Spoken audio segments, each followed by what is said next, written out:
హే, new year వచ్చింది, it's resolution time. ఒక 1 hour కూర్చొని ఒక పెన్ను బుక్ పట్టుకొని మీ నెక్స్ట్ న్యూ ఇయర్ ప్లాన్స్ ఏంటో రాసుకోండి. న్యూ ఇయర్ ప్లాన్స్ అంటే న్యూ ఇయర్ నైట్ ప్లాన్స్ కాదు బాస్. ఇప్పుడు ఫినాన్షియల్ గా మీ వెల్త్ క్రియేట్ చేసుకోవడానికి కూడా ఒక ప్లాన్ ఉండాలి.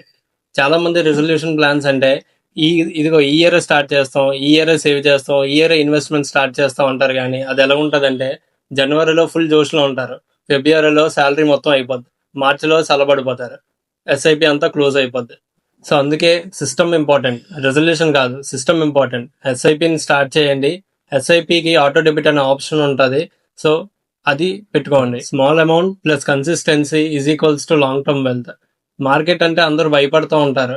మీరు బయట ఖర్చు పెట్టే డబ్బులతో పోలిస్తే మార్కెట్ అంత రిస్కీ ఏం కాదు.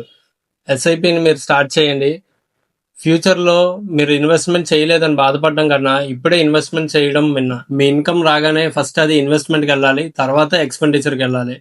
సో మీతో పాటు ఎవరినైనా ఎస్ఐపిలో స్టార్ట్ చేద్దాం అనుకుంటే ఈ వీడియోని షేర్ చేయండి.